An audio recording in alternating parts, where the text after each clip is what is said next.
Hello, it is Eunice on the second channel for the very first time, and today we are talking football.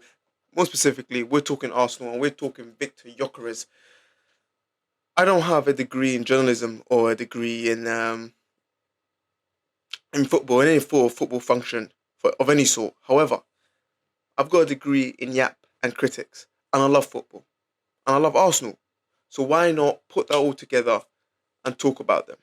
I hope you always enjoyed the video. If you like this sort of content, I'll do it more often. It's something I want to do. Reference to the video about right here on your screen of me talking about how I want to change this year and I want to be very productive with my time and my creativity. 6 months down the line, I've not yet to achieve that. However, today is the first of its kind and hopefully it'll be the first of many. So let's get straight into it. Let's talk Viktor Gyokeres. Still here? Let's go. So Arsenal have finally got their man, big number 9 from Sporting for 63.5 million euros plus 10 million in add-ons. Very difficult business with the Sporting group. They held up for as much as they can. They held up for as long as they can. They tried to sway Gyokeres to Manchester United. Gyokeres said, nah. He said no chance. He's going to Arsenal, and also finally get their man. Fair play to Arsenal and to Berta and his team. I mean, to be fair, this saga's gone on for about 6, 7 weeks. We've had to endure the constant feeling of Gyokeres soon, nearly at Arsenal. Gyokeres getting closer. Any more closer, and we'll be inside of the block. But thank God, finally, that isn't the case, and Gyokeres is an Arsenal man. At the start of the window, Arsenal probably needed a striker.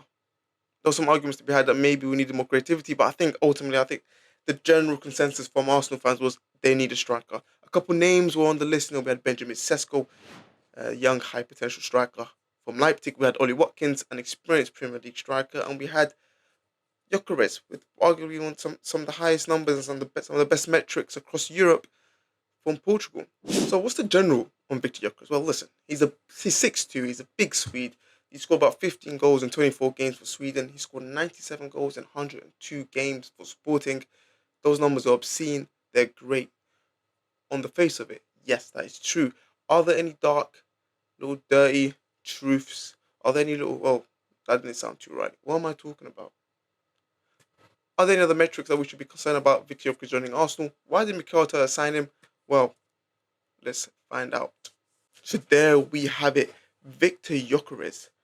Now an Arsenal man that probably said Sporting before, but as we can see, he has 39 goals in Liga Portugal, 7 assists. So 31 games, had 39 goals scored in those games. That's unbelievable. And also it's a great amount of availability. It seems that he hasn't been injured very much and he's been able to be fit. And remember, as we say, availability is the best ability or the great ability. Goals, he's in 100% percentile for most of these stats. He had 30.95 XG. He scored 39 goals with that XG. That's an overperformance of nearly 8 to 9 goals. Very good. Clearly a very clinical striker, a striker that's able to put the ball in the net at chances which he probably shouldn't have. And I feel like that's exactly what Arsenal need. Arsenal can create chances for you. They're a heavy possession team. Mikel Arteta's side like to keep the ball. They like to break you down. They like to give you torture. They like to make it very difficult for you. But most importantly, he's per 19 shots rack up to about 4.6. I think earlier in this video I said it's 3.62. Actually, it's 4.46, which is a very high amount of shots in a game. Which of that 2.57 shots per 90, which puts him very high in the percentile, 96% as here from FOTMob.com. This is a man that can get shots off. Put it like that. It's a man that can get shots off. It's a man that clearly has great ability to find pockets of space, whether that's in the box, be a fox in the box, and really able to just get goals. From difficult positions, from easy positions, he makes that move, he makes that run, and he's able to score. And I think that's exactly what Arsenal need. And often last season there were moments in the game where Bukayo Saka will get onto the ball on the right wing, fizz across the box, and you're begging.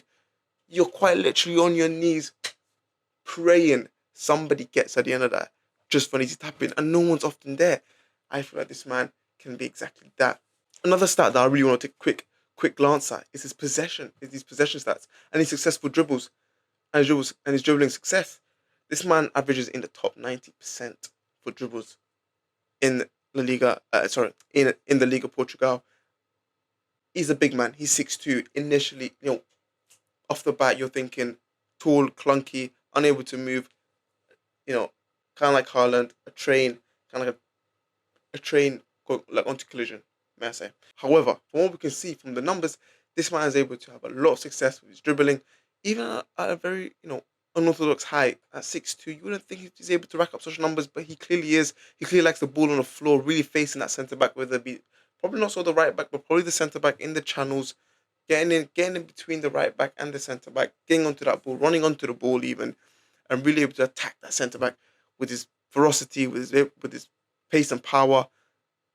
I think this is exactly what Arsenal need, and I think Arsenal really need someone with a lot of power in their legs. And they have the likes of Saka, and they have the likes of Declan Rice. You could argue Martinelli, but they need someone that can just real pace and power, get the ball into him, and let us get up the pitch very, very quickly. We've seen the numbers in greater detail. We've seen the stats. Let's see a few moments in games, in phases of play where Viktor Gyokeres has been able to show his ability and be able to see where he may be able to impact the Arsenal team and what he may bring to the Arsenal team coming this season. So a quick moment here, Sporting versus Benfica in the Liga NOS, La Liga Portugal. I think he's here as Edwards here with the ball, and he's down the right flank. He's got the ball, and look right there. There is Mr. Hungry, the main man, the big Swede. He's running now in between the two centre backs in transition at pace. He clearly doesn't really want the ball. He doesn't really want to take a touch and go. Take the ball on his feet, back facing the goal and turn around. He's making a sharp movement onto his right foot into a very dangerous area, making it uncomfortable for the CBs. Not even a touch onto the ball, a first time finished, barely even taking a glance at the keeper. He's able to wrong foot the keeper going across goal, going to the top corner, and it's a clinical finish. This may help Martinelli. This may aid Martinelli. We saw it earlier in a couple of seasons ago with Martinelli and Gabriel Jesus being able to interlink down the left-hand side.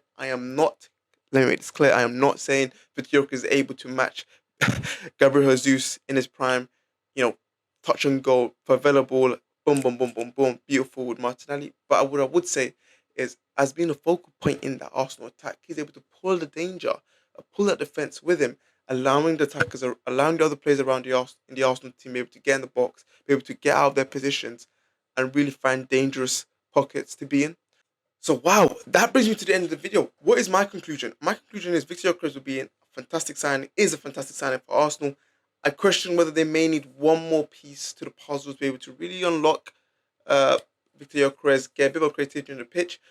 There's a few, criticism of Martin Odegaard's performances of last season and his ability to create moments for the team. So maybe somebody else to supplement, or was it complement Martin Odegaard and equally provide for Viktor Gyokeres, because I think there's an incredible striker there. We know of his time in the Championship with Coventry. We know that Championship to Premier League route works. It's effective. Players are able to play in England. They can play in England at any level.